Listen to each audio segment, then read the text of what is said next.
Del Santo Evangelio según San Juan.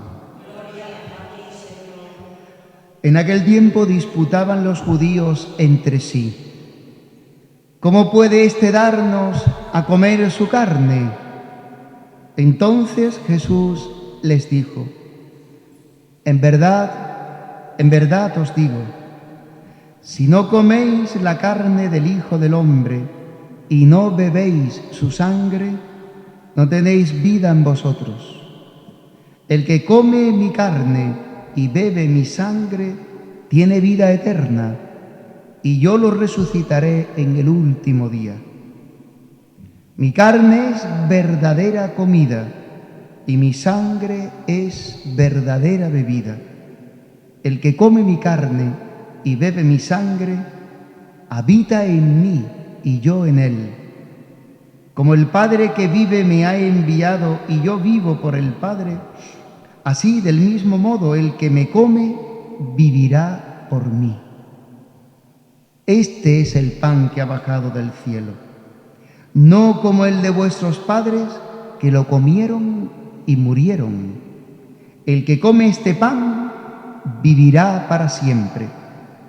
Esto lo dijo Jesús en la sinagoga cuando enseñaba en Cafarnaúm. Palabra del Señor.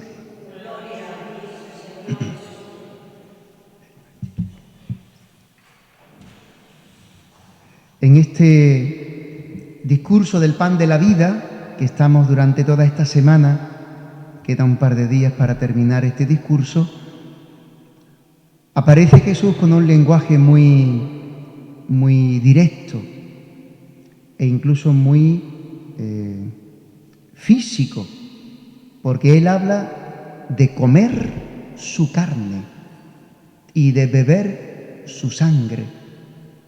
Él nos ha ido anunciando que Dios ha enviado al mundo un pan del cielo. El maná era simplemente una imagen, un anticipo, un decirnos Dios: un día mandará Dios al verdadero pan que da la vida. Y Jesús se está reconociendo en ese pan de la vida y lo está anunciando: yo soy el pan de la vida. Entonces, si Él es el pan de la vida, para que el mundo tenga vida, pues evidentemente tiene que comer de ese pan. Y Jesucristo lo explica de un modo sencillo, pero directo. No es fácil entender a veces al Señor. Primero porque Él utiliza un lenguaje que para nosotros a veces no lo entendemos bien. ¿Recordáis cuando Jesús multiplica los panes y van en la barca y le habla de que tengan cuidado de la levadura de los fariseos?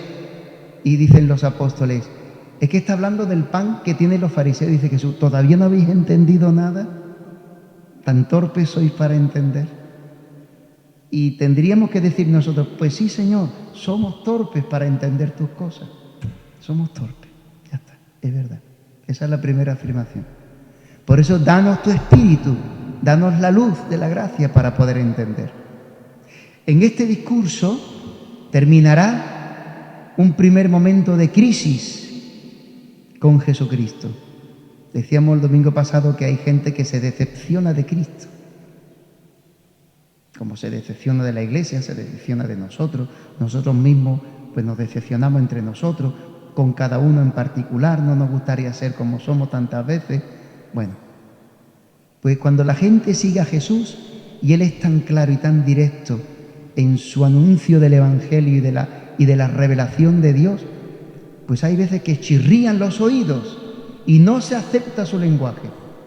De tal manera que Él dirá mañana o pasado, cuando anuncie de que tienen que comer su carne, dirá a la gente: este lenguaje es muy duro, ¿quién lo puede escuchar? Dice que muchos le dejaron. Primer momento de crisis. Otro momento de crisis de los discípulos de Jesús cuando le siguen, los judíos cuando le siguen, cuando les habla de que vuestro padre es el diablo. Nosotros somos hijos de Abraham, dice el Evangelio. Y dijo Jesús a los judíos que habían creído en Él, no a los que no habían creído en Él, sino a los que habían creído en Él. si os mantenéis en mi palabra, etc. Dice, nosotros tenemos por padre a Abraham en ese discurso de la verdad, de la palabra verdadera. Dice que muchos la abandonaron. Pues sí, Jesucristo no nos aclara muchas veces las cosas así de un modo inmediato y no nos edulcora, no nos suaviza las palabras o las expresiones. Dice lo que tiene que decir. En nosotros está la confianza en Él.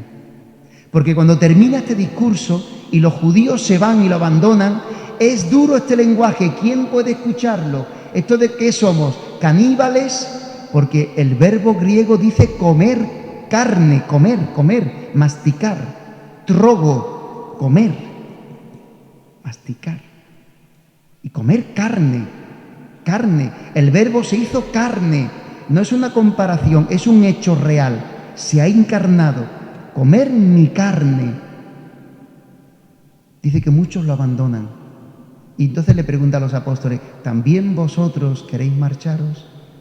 Y Pedro dirá que esto es lo que el Señor espera cada día de nosotros. Esa confianza, una confesión de fe.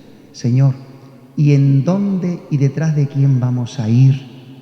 Si solo tú tienes palabras de vida eterna. Esa es la confianza de la fe. Señor, yo no lo entiendo. Yo sé que tú eres la verdad. Yo sé que el que te sigue camina seguro hacia el reino de Dios. ¿Cómo hemos de comer tu carne? Yo no sé. Pero yo sé que puedo fiarme de ti. Jesucristo dirá más adelante, yo soy el pan de la vida. Lo dice hoy, el que come mi carne y bebe mi sangre, vive en mí y yo en él. Porque Jesucristo ha venido para que los hombres tengamos la vida que tiene Él. Así como el Padre vive y yo vivo por el Padre, el que me come vivirá por mí. Y entonces habrá que preguntarse hoy, ¿qué cosa sostiene mi vida en este mundo? ¿Qué sostiene mi vida? ¿Qué da vida a mi vida? ¿Qué me da vida? ¿Qué me da esperanza, alegría? Fe, deseo de hacer el bien. ¿Qué sostiene mi vida? Mi propia voluntad, pero si eso es más veleta que una veleta, que depende del viento como sople y nos pasa tantas veces. ¿Qué sostiene mi vida? ¿Qué da fuerza, solidez a mi vida? Igual que, y termino, como dice Jesús, yo soy la vid, vosotros los sarmientos. El que permanece en mí da fruto abundante. ¿Cómo podemos estar unidos y permanecer en Jesucristo? Este verbo es muy interesante en San Juan. Permanecer en. O sea que mi vida tiene sentido, cada día las cosas de mi vida tienen sentido y la puedo vivir con alegría si vivo unido a Jesucristo. Porque si no vivo unido a Jesucristo, viviré en mi egoísmo, en mi orgullo, en mi autosatisfacción, y eso me lleva a la muerte, porque me lleva al pecado. Sostener mi vida, que Jesucristo sostenga hoy nuestra vida. Por eso hemos de estar unidos a Él, y un medio que Dios nos da son los sacramentos. Comer su cuerpo, beber su sangre, para permanecer radicados, apoyados y vivir en Cristo, para que tengamos la vida eterna. Amén. Pues con esta alegría